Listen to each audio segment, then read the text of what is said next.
नमस्कार दोस्तों, मैं विकास। आज हम बात करेंगे दोस्तों, बैंक में जो कंप्लेंट्स आप लेके जाते हो उसमें 90% कस्टमर जो होते हैं वो क्या गलतियां करते हैं। आज सारी चीजें डिस्कस करेंगे। आप कंप्लेंट जब देते हो एक बैंक को और आपका सोल्यूशन नहीं होता तो क्या गलती, क्या आपसे ऐसी चीज रह जाती है जिससे बैंक आपकी नहीं सुनता है और इग्नोर कर दी जाती है। तो वीडियो को पूरी देखना, वीडियो को स्टार्ट है वो मिस मत करना वीडियो का। चलिए स्टार्ट करते हैं। Warning disclaimer: this video is for educational and informational purposes only. The Career Book is not associated with any bank, company or government authority. दोस्तों मैं बात करूं रियल एग्जांपल की। रियल एग्जांपल ये होता है, मान लीजिए आपके खाते से पैसा कट गया और पैसा कटने के बाद या फिर किसी कोई सर्विस लग गई आपके अकाउंट में, और ये करने के बाद क्या होता है दोस्तों, आप बैंक वालों से बात करते हो।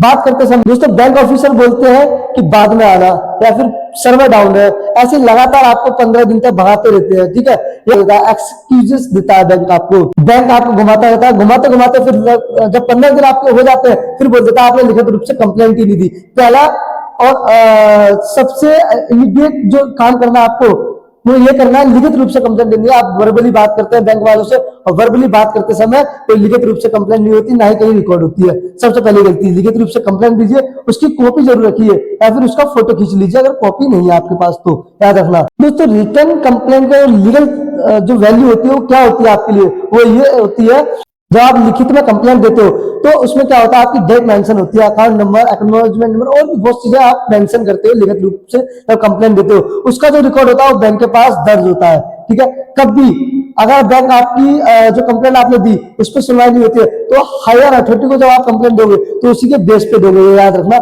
हायर अथॉरिटी भी जब सुनेगी आपकी जब आपके पास ऑलरेडी एक कंप्लेंट पहले से होगी जो कि उनसे नीचे के स्टाफ को आपने दी होगी, तभी तो बैंक के हायर अथॉरिटी को पता रहेगा कि हाँ नीचे के ऑफिसर्स ने आपकी सुनी नहीं और अब जो केस है वो हायर अथॉरिटी को जाएगा और हायर अथॉरिटी उसे इन्वेस्टिगेट की। दोस्तों आप अगर बैंक जाना नहीं चाहते हो, ठीक है, किसी भी कंप्लेंट्स के लिए बैंक जाना नहीं चाहते हो तो एक ऑप्शन आपके पास होता है ईमेल करना।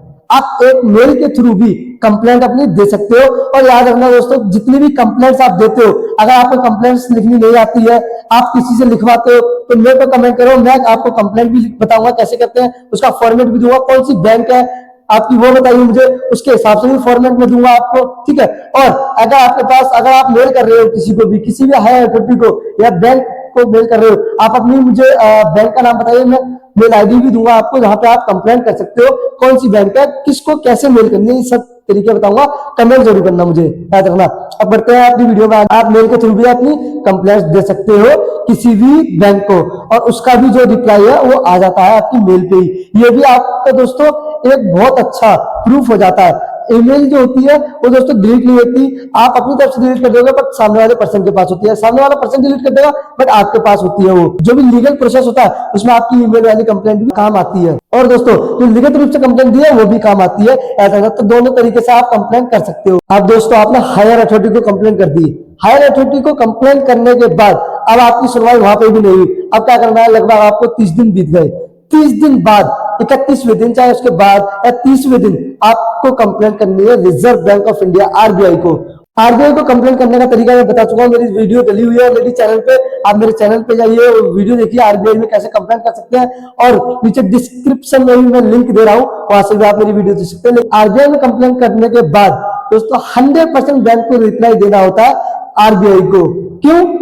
क्योंकि आरबीआई उनको बहुत ज्यादा दबाव डालता है, क्योंकि आरबीआई के लिए कस्टमर प्रायोरिटी जो होता है वो कस्टमर होता है और किसी भी बैंक के लिए किसी भी डिपार्टमेंट के लिए कस्टमर ही उसकी फर्स्ट प्रायोरिटी होता है। कस्टमर ही नहीं होगा उनके पास तो उनका क्या फायदा, इसलिए आरबीआई दबाव बनाती है उनपे और आपका जो सोल्यूशन है वो 100% मिलता है आपको। लगभग इसमें जो प्रोसेस होता है वो 15 से 30 दिन भी लग जाते हैं आरबीआई की कंप्लेंट करने के बाद, लेकिन दोस्तों उससे पहले आपको सोल्यूशन 100% दे देती है आरबीआई के थ्रू अगर आप कंप्लेंट डालते हो।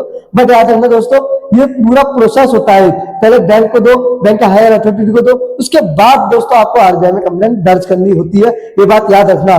और कुछ भी आपको दिक्कत हो रही है, कोई प्रॉब्लम हुई है, मुझे कमेंट कीजिए, मैं कमेंट में 100% बताऊंगा आपको कि उसका सोल्यूशन क्या है, जो भी आपको प्रॉब्लम हुई है। दोस्तों मेरे से फुल एंड फाइनल आप फॉर्मेट भी लिख सकते हो, बैंक का नाम कमेंट में लिखिए और मुझे भेजिए कि सर इसका फॉर्मेट दीजिए। मैं आपको उसका पूरा फॉर्मेट दूंगा कंप्लेंट का कि किस तरीके से कंप्लेंट लिखी जाती है और किस ऑफिसर को किस तरीके से आपको भेजनी है, ये भी बताऊंगा मैं आपको उस फॉर्मेट के जरिए। उसको पता नहीं होता, हमें पता है तो हम किसी भी ऑफिसर से नहीं डरेंगे। अगर आपको लीगली तरीका नहीं पता होता तो क्या होता है, बैंक घुमाती रहती है और आप वंचित हो जाते हो, आप प्रॉब्लम में फंस जाते हो कि क्या करें अब। ठीक है, आपकी कोई नहीं सुनता क्योंकि आप प्रॉपर कंप्लेंट लिखना नहीं जानते हो, कहाँ कैसे कंप्लेंट की जाती है वो भी आप नहीं जानते हो, इसलिए आपको पता होना चाहिए ये सारी बातें। ठीक है, और याद रखना वर्बली कोई भी चीजें नहीं होती, हमेशा लिखित में देना जितनी भी कंप्लेंट्स आप दो। चलिए मिलते हैं अगली वीडियो में ऐसी ही, तब तक के लिए जय हिंद, वंदे मातरम।